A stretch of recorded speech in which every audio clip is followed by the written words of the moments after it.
Me again. Final slot, no pressure to go out with a bang.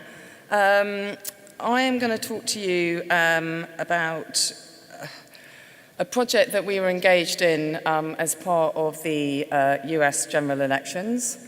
So I'm going to ask you to do what we did, which is suspend your political leanings in looking at the results. This one, I think, is about the next wave of analytics, so the use of AI and cognitive in driving analytics at scale. But it's still telling probably the most human of stories. It's a story that didn't quite end how we expected in multiple different ways, but it was tremendously exciting for us because I think it does genuinely democratize the power of data. We got on the telly. And we were able to get involved in something a little bit beyond marketing, something that meant an awful lot to an awful number of people. So the brief was simple. It was a project that we did in association with ITV. And they came to us because we've got a contact at ITV, and they know that we've been investing as an agency in a partnership with IBM Watson. So for previous elections, ITV News had invited pundits from Facebook to comment on social media buzz and voting. In the case of the Scottish referendum and the Brexit poll, the social pundits had backed the wrong result. So ITV said to us, can we use artificial intelligence to show TV viewers something that they haven't seen?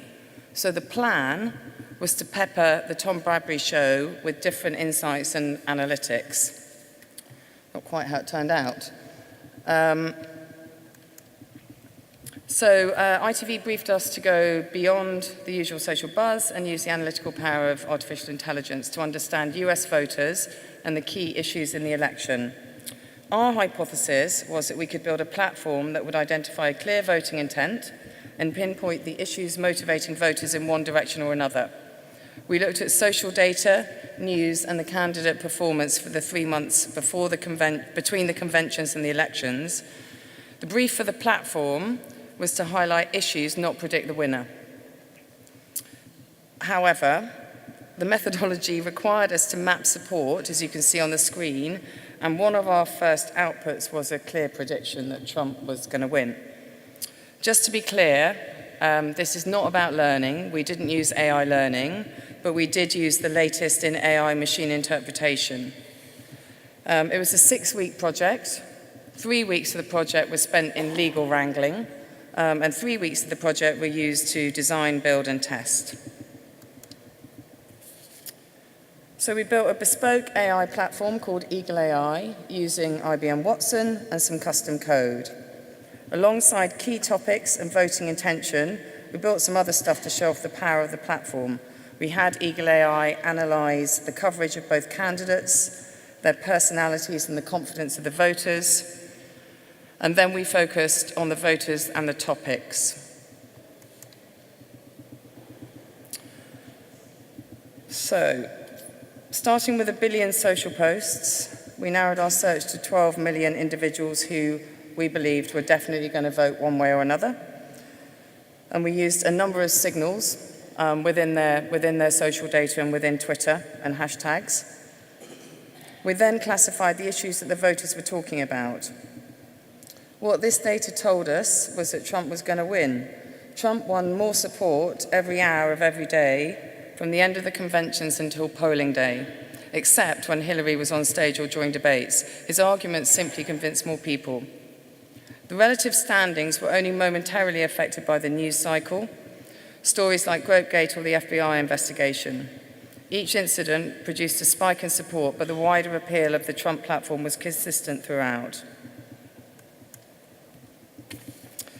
This slide is at the heart of the project, and there's a couple of things worth pointing out. We pulled the key issues for both camps from a massive sample of voters. Scandals did not feature in the top 20 people care about policy. It's notable that in the culture wars, liberal consensus wins the day on issues like gender equality, the right to choose, and social security and the environment. It was also an open goal that Hillary Clinton missed.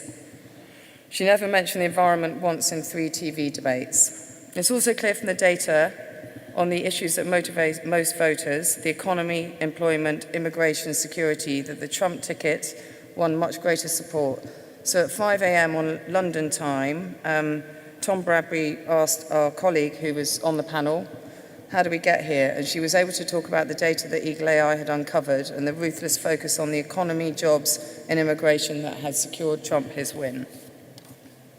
So why did we think this was cool? We thought it was cool because it's human understanding, so it demonstrated the ability of AI systems to understand emotional intent. But it was also cool because it's data, so data kind of got beyond our unconscious bias. It's prediction, so we model voting intent for more than 12 million individual voters across the USA with a higher accuracy than the polls or the pollsters, and it demonstrates scale. So without using AI, this would have taken quite a long time to do. I think there's a film. Is there a film? And an improbable victory for Donald Trump. Another big election. Secretary Clinton has conceded. Another big shock. Trump following Brexit and confounding the pollsters.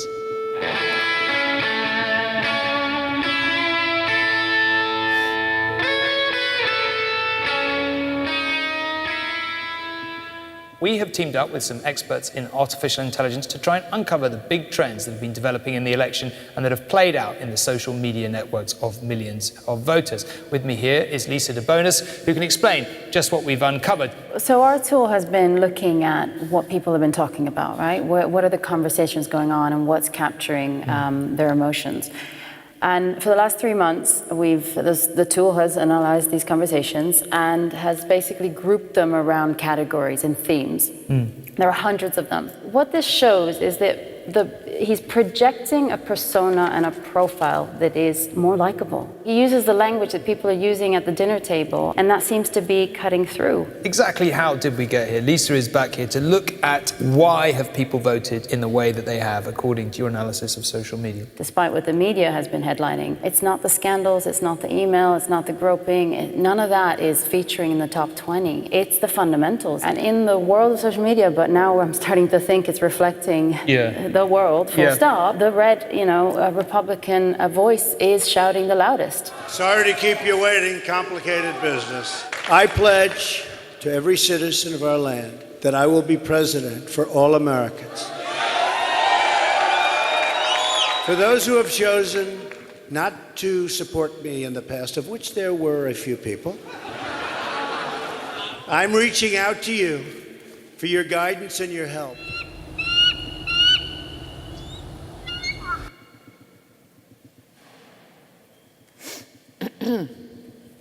Thank you. Thank you very much. Thank you. And now let's start questions. Yes. Yeah, go on.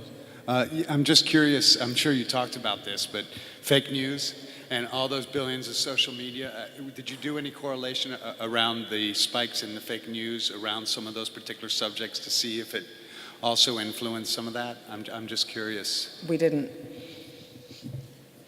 Hi there, great presentation, thank you.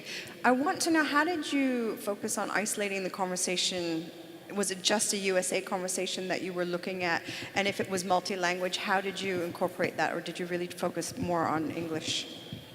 We focused more on English. So we used publicly available social data, which was Twitter, it was Instagram, and a tiny bit of Facebook. It actually ended up being 95% Twitter. And then we plugged that into Watson and used that to do the language analysis. Hi, Chris from WebTrack. Concerning your answer about fake news, you didn't analyze it. Where's that? I can't see the... Here, sorry. Okay. You didn't analyze whether it had influence or didn't it have any influence, the fake news? So you didn't analyze it or didn't it have any influence? I can't actually hear, sorry.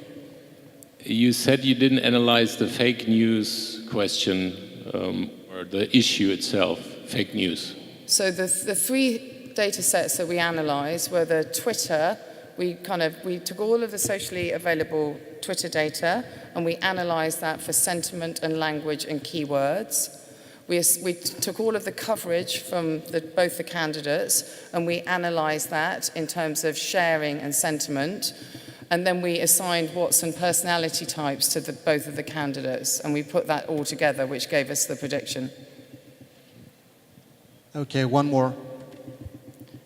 Being French, I wonder if you can tell me who's going to win the French. Well, we are actually doing a project for the French news at the moment, but I'm not going to tell you.